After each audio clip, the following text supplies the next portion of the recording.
de novamente no Evangelho.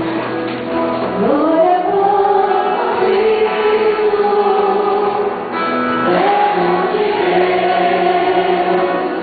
Glória a vós, Cristo, Verbo de Deus. Glória a vós, Cristo, Verbo de Deus. Glória a vós, Cristo, Verbo de Deus. Na verdade, seu Senhor, o Salvador do mundo, venha lá em água viva, a fim de eu não ter sede. Glória a vós, Cristo, Verbo de Deus. Glória a vós, Cristo, Verbo de Deus. O Senhor esteja convosco.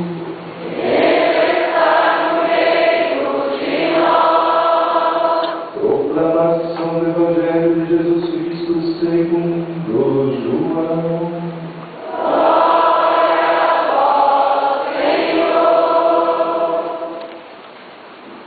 Naquele tempo, Jesus chegou a uma cidade da Samaria chamada Sicar, perto do terreno que Jacó tinha dado a seu filho José. Era ali que ficava o poço de Jacó. Cansado da viagem, Jesus sentou-se junto ao poço. Era por volta de meio-dia. Chegou uma mulher da Samaria para tirar água. Jesus disse: "Dá-me de beber." Os discípulos tinham ido à cidade para comprar alimentos. A mulher samaritana disse então a Jesus: "Como é que tu, sendo judeu, pedes de beber a mim, que sou uma mulher samaritana?" De fato, os judeus não se dão como os samaritanos. Respondeu-lhe Jesus: "Se tu conhecesses o dom de Deus e quem é que te pede, dá-me de beber, tu mesma lhe pedirias a ele e ele te daria água viva." A mulher disse a Jesus: "Senhor, nem sequer tens balde e o poço é fundo. De onde vais tirar a água viva? Por acaso és maior que nosso pai Jacó, que nos deu o poço e que dele bebeu, como também seus filhos e seus animais?" Respondeu Jesus: "Todo aquele que bebe desta água terá sede de novo, mas quem beber da água que eu lhe darei, esse nunca mais terá sede. E a água que eu lhe der se tornará nele uma fonte de água que jorra para a vida eterna." A mulher disse a Jesus: "Senhor, dá-me dessa água, para que eu não tenha mais sede e nem tenha de vir aqui para tirá-la." Disse-lhe Jesus: "Vai chamar teu marido e volta aqui." A mulher respondeu: "Eu não tenho marido." Jesus disse: "Fizeste bem, e não tens marido, pois tiveste 5 maridos, e o que tens agora não é o teu marido. Nisso falaste a verdade." A mulher disse a Jesus: "Senhor, vejo que és um profeta. Os nossos pais adoraram neste monte, mas vós dizeis que em Jerusalém é que se deve adorar." Disse-lhe Jesus: "Acredita-me, mulher, está chegando a hora em que nem neste monte, nem em Jerusalém adorareis o Pai. Vós adorais o que não conheceis. Nós adoramos o que conhecemos, pois a salvação vem dos judeus. Mas está chegando a hora, e é agora, em que os verdadeiros adoradores adorarão o Pai em espírito e verdade. De fato, estes são os adoradores que o Pai procura. Deus é espírito e aqueles que o adoram devem adorá-lo em espírito e verdade. A mulher disse a Jesus: sei que és o que o Messias, que se chama Cristo, vai chegar. Quando ele vier, vai nos fazer conhecer todas as coisas. Disse-lhe Jesus: sou eu que estou falando contigo. Nesse momento, chegaram os discípulos e ficaram admirados de ver Jesus falando com a mulher.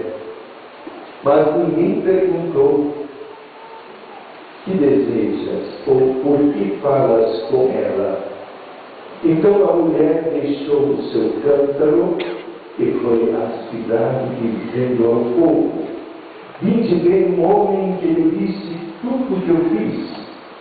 Será que ele não é o Cristo? O povo saiu da cidade e foi ao encontro de Jesus. Enquanto isso, os discípulos insistiam com Jesus, dizendo: mestre, coma. Jesus, porém, disse-lhes: eu tenho um alimento para comer que vós não conheceis. Os discípulos comentaram entre si: será que alguém trouxe alguma coisa para ele comer? Disse-lhe Jesus: o meu alimento é fazer a vontade daquele que me enviou e realizar a sua obra. Não dizeis vós: ainda 4 meses e aí vem a colheita? Pois eu vos digo: levantai os olhos e vede os campos, eles estão dourados para a colheita. O cepeiro já está recebendo o salário, ele colhe fruto para a vida eterna. Assim o que semeia se alegra junto com o que colhe. Pois é verdade o provérbio que diz: um é o que semeia e outro o que colhe. Eu vos enviei para colher aquilo que não trabalhastes. Outros trabalharam e vós entrastes no trabalho deles. Muitos samaritanos naquela cidade abraçaram a fé em Jesus por causa da palavra da mulher que testemunhava: ele me disse tudo o que eu fiz. Por isso, os samaritanos vieram ao encontro de Jesus e pediram que permanecesse com eles. Jesus permaneceu ali 2 dias. E muitos outros creram por causa da sua palavra. E disseram à mulher: já não cremos por causa das tuas palavras, pois nós mesmos ouvimos e sabemos que este é verdadeiramente o Salvador do mundo. Palavra da salvação.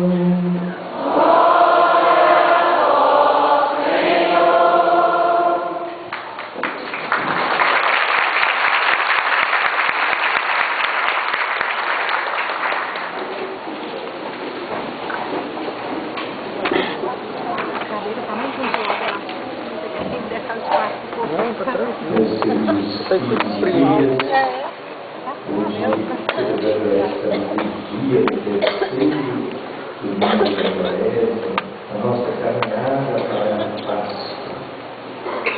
Somos convidados a refletir sobre o significado da água que joga para a vida eterna, da água que é necessária para a vida, para o sustento, a água que é fonte de vida. vida. A renovação carismática católica celebra seus 50 anos de caminhada e já colheu frutos e certamente deverá colher outros frutos ainda. E nós somos convidados a nos debruçar sobre a palavra de Deus, nos deixar iluminar pela palavra. Os hebreus que saíram do Egito no deserto sentiram sede, sentiram a falta da água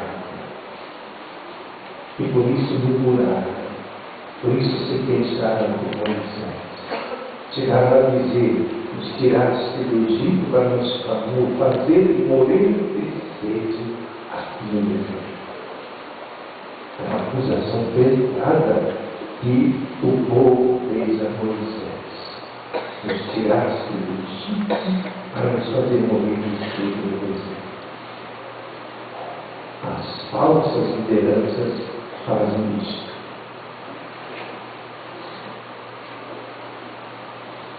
Se a gente prestar atenção no momento histórico que nós estamos vivendo, dá a impressão também. Nos tirastes do Egito para nos deixar morrer de sede, e escândalo em cima do escândalo. Uma perversidade muito grande. Mas interessante, Moisés não se intimidou diante da fala do povo. Ele tinha confiança em Deus, porque Deus era a sua escolha. Deus estava com ele. E por isso ele vai diante do Senhor e apresenta ao Senhor a murmuração do povo. Então, o Senhor diz a Moisés: a vara do Deus, com a qual tocaste o rio Nilo. Usa a vara que te dei, com a qual tocaste o mar do rio. Quer dizer, usa o poder e o poder. Usa o poder em favor do povo, para ajudar o povo. Não o poder para se vangloriar e para oprimir o povo. O poder é dado para ajudar, para enviar o sofrimento, para saciar o povo sedento. E quanta sede nós temos, sede de justiça. Não temos sede de justiça, porque Jesus disse: bem-aventurados os que têm sede de justiça. E precisamos ter muita sede de justiça no momento que vivemos. Porque a água que sacia essa sede de justiça. A água da justiça, a água da solidariedade, a água que lava toda a perversidade, toda a maldade dos homens. Nós precisamos desta água. E pedimos a água a Deus. E Moisés fez o que Deus lhe tinha sugerido, tinha orientado. Ele tocou a rocha e saiu lá. Quando o povo saciou a sua sede. Uma água que jorra da rocha nos faz também lembrar ou fazer referência a Cristo, que é a rocha firme. Ele que nos dá a água da vida, a verdadeira água que jorra para a vida eterna. Aí chegamos no Evangelho de João, encontro de Jesus com a Samaritana. todo o contexto que é muito bem descrito pelo evangelista. Jesus, com seus discípulos, está caminhando para Jerusalém, passa pela Samaria. E havia uma divisão entre o povo da Samaria e o povo de Judá. As tribos tinham se dividido. Havia inimizade, havia preconceitos, muitos preconceitos. Um samaritano e um judeu não deviam se encontrar. E Jesus rompe todos os preconceitos. O preconceito, inclusive, em relação à mulher, em praça pública, num lugar público, um homem e um judeu pedir de beber para uma mulher samaritana. Isso é estranho. E Jesus rompe também o preconceito até religioso. A gente vai ver o diálogo de Jesus com a samaritana. E é interessante a pedagogia de Jesus, como é que ele vai se apresentando. Ele não chega assim, vocês têm que me ouvir, a senhora tem que me ouvir, porque eu sou o Filho de Deus, eu sou o Messias, eu tenho poder. Jesus sendo perto do poço cansado, alguém que tem sede, e chega uma mulher com um cântaro para pegar água. E olha a distância que existe, o preconceito que separa. Imagine como podia nascer ali um diálogo. Jesus tinha que romper com isso e chegar e dizer para a mulher, mulher, e olha, eles se dizem, mulher, dá-me de beber. E a mulher, como ela reage,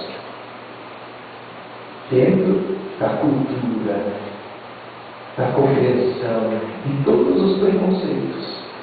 Como você sendo judeu, e além de judeu, um homem,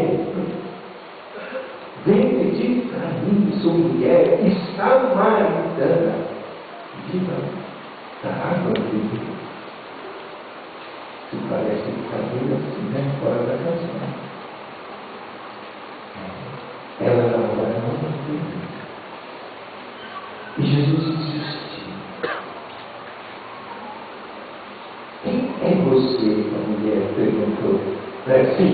Quando alguém chega assim, você já pergunta: quem você acha que é? Atrevido. Foi pedir água para mim. Ele é judeu. Homem. Eu sou mulher, sou samaritana. Que atrevimento que ele veio pedir para mim? Quantas vezes nós temos essas ligações, cheias também de bloqueios, de preconceitos. E Jesus,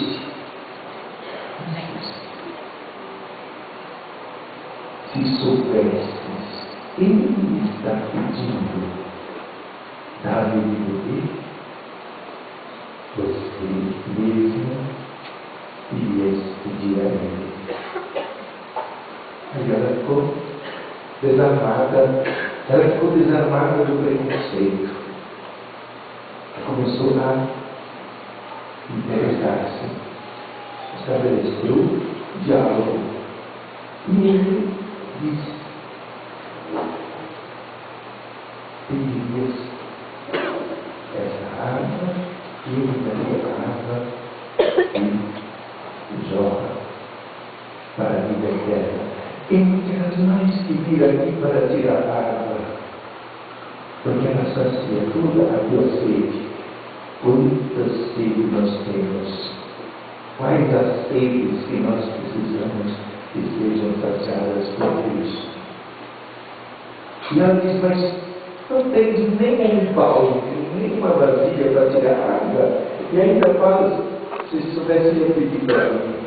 Então, o que você vai tirar esta água viva que jorra para a vida eterna?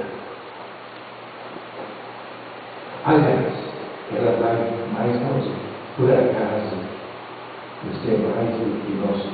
fome. E nos deu esse poço. Ele te deu aqui, e todos os seus filhos, e todos os animais. E agora você vem com essa? Hã? Quem que você acha que é? Você é mais do que o pai? Não é assim que a gente fala?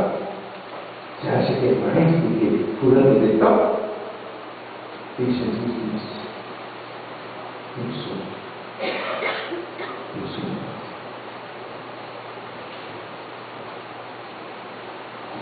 E aí a conversa continua. E ela continua mostrando a conversa com Jesus. Jesus vai para conhecer. E daí ela diz: não, mas então me dá essa água. Se tem uma água, eu não preciso mais voltar. Imagine, não precisar mais voltar para o poço para tirar água. Vou poupar um esforço grande, né? Ainda mais se a pessoa tem preguiça de trabalhar, né? Muito cômodo, né? E Jesus foi deixando ela curiosa, interessada. E aí, ela disse: você disse que deve vir um Messias. Ela sabia que viria vir um Messias, e ensinar todas as coisas, aquilo que tinha que vir salvar e trazer a todos o reino de Deus. Isso ela conhecia, mas ela não sabia que ele estava ali, que era ele. Jesus também não chegou arrombando a porta, dizendo: eu sou Jesus, eu sou aquele Messias que vai salvar vocês e vai. Não. Ele respirou. Olha, foi um diálogo bem longo, vocês viram, o Evangelho foi cumprido, né? E se nós imaginarmos quando os discípulos foram para comprar comida até eles voltarem, deu para costurar muita coisa, né? Como diz as mulheres, né? Fazer muita fofoca. Eu vou falar a água suja, roupa suja ainda.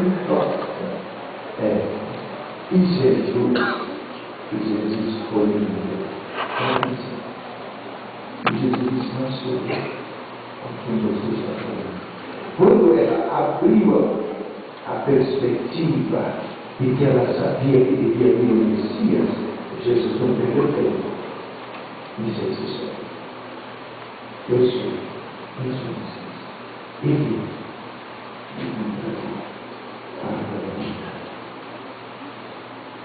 mas a mulher começa dizendo: bom, nossos pais sempre adoraram a Deus aqui.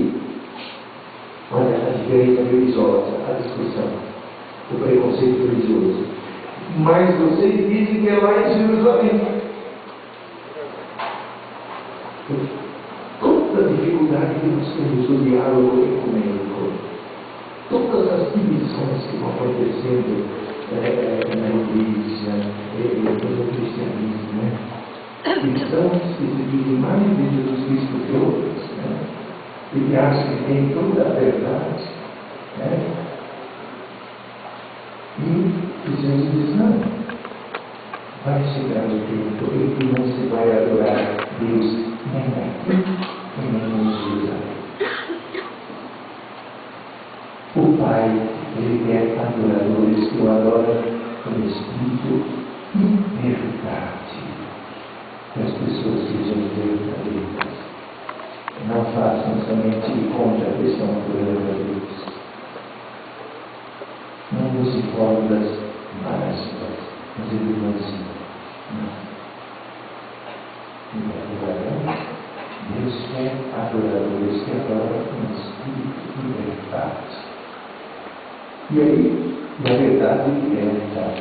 Aí Jesus diz para a mulher: vai chamar seu marido. Que complicado, né? A questão da fidelidade matrimonial, o troca-troca que nós vivemos. Um serve mais, agora vem o outro. Né?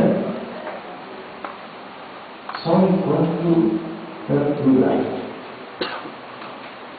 Ele está delicado no relacionamento.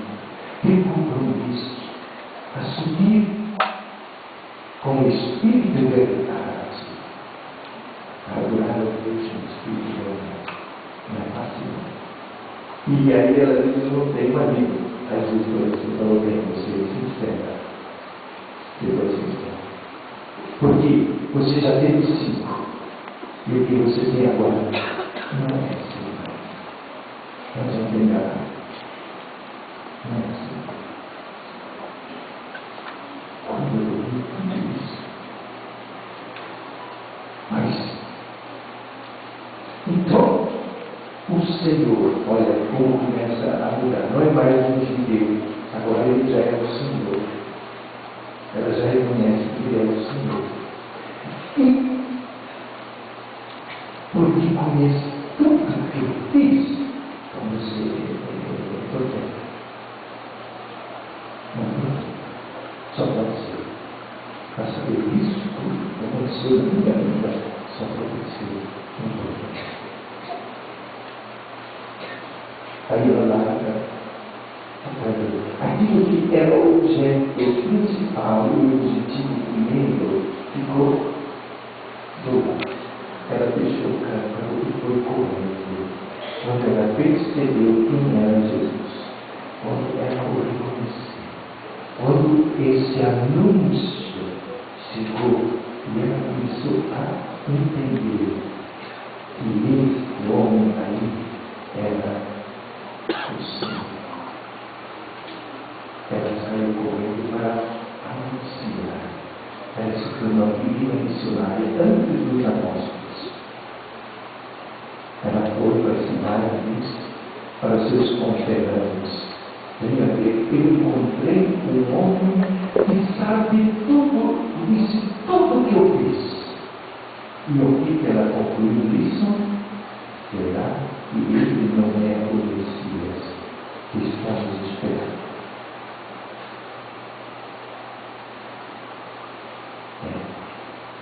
Ela começou a perceber que esse o que ela falou. E o povo veio também. Aí tudo a dinâmica da missão. Denunciar e falar da experiência de Cristo que nós fazemos, da experiência do encontro de Deus que fizemos, contar para os outros. Para que os outros também possam vir, conhecer e fazer a experiência pelas vidas. Olha, a dinâmica da missão.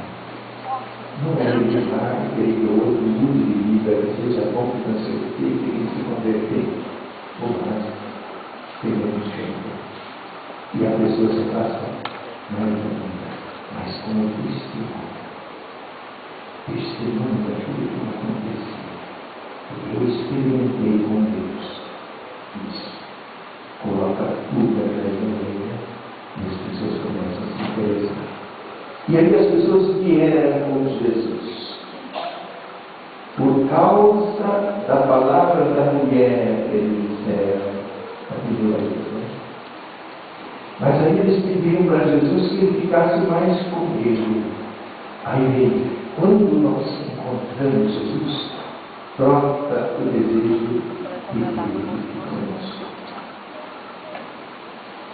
Fique mais conosco. E ele ficou 2 dias com eles. E depois a conclusão que eles chegaram. Agora nós acreditamos por causa da palavra dele e não mais da sua palavra. O missionário vai sumir. Se o missionário não insistir, que as pessoas têm que acreditar na palavra dele, estragou toda a missão. O missionário vai, não testemunha e para, porque ele viu e experimentou, para que a pessoa também queria fazer a experiência e fez. E aí a pessoa vai acreditar por causa daquilo que Jesus fez. Nós acreditamos agora por causa da palavra dele e não mais da sua palavra. E tanto isso que nós corremos a missão, que nós precisamos ter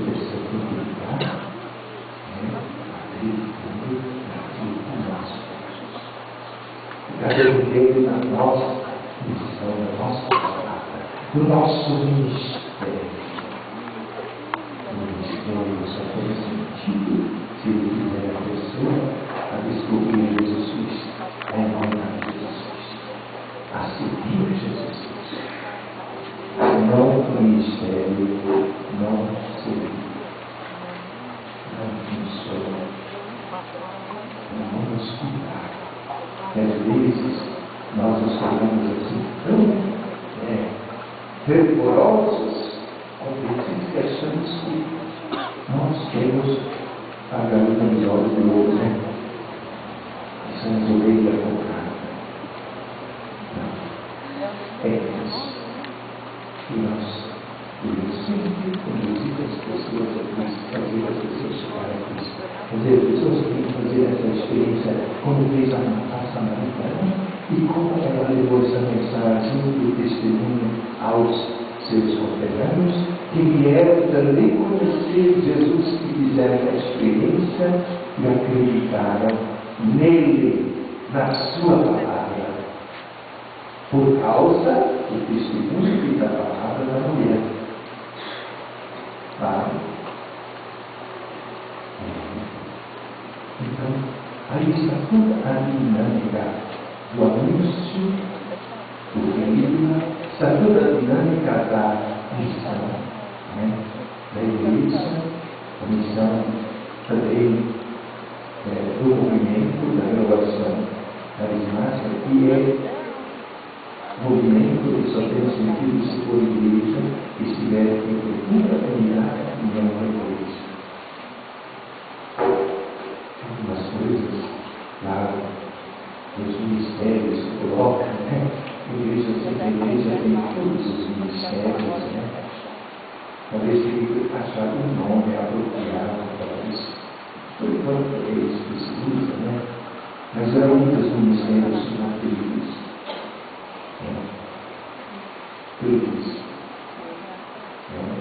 Todos os ministérios são acolhidos e cumpridos todos. E uma outra coisa que eu tenho notado assim,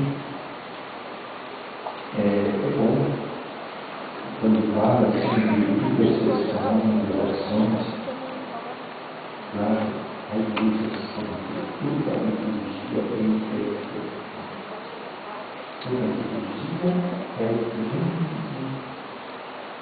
sacrifício de Cristo que oferecemos ao Pai. A intercessão do Filho. Ele que intercede por nós, junto do Pai. E uma outra coisinha assim do o assento da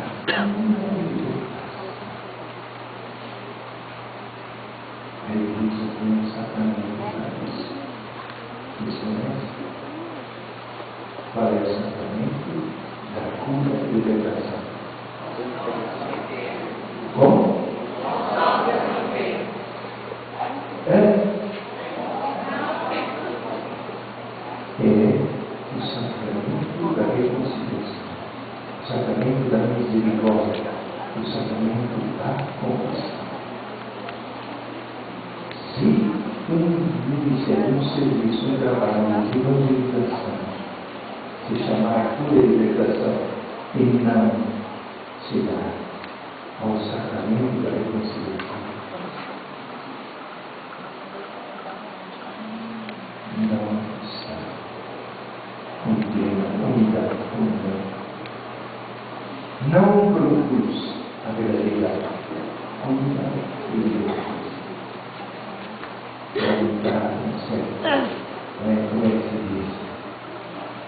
Tirar uma certa sensação, mas se não chegar a esse ponto, para chegar também naquele que Jesus, adorar o Pai em espírito e verdade, para que haja uma verdadeira transfiguração em Cristo. E a vida seja realmente transformada. A conversão. Converter-se sempre para Cristo, para a santidade de vida que somos chamados a viver. Todos celebrar o jubileu, 50 anos. E vamos celebrar também a caminhada que está diante de nós. Devemos perseverar no amor de Deus. Precisamos continuar a dar testemunho como a samaritana, a falar do que nós experimentamos, pelos livros que nós ouvimos, para que outros também possam conhecer Jesus Cristo e seguir. Amém. Amém. Creio em Deus Pai Todo-Poderoso,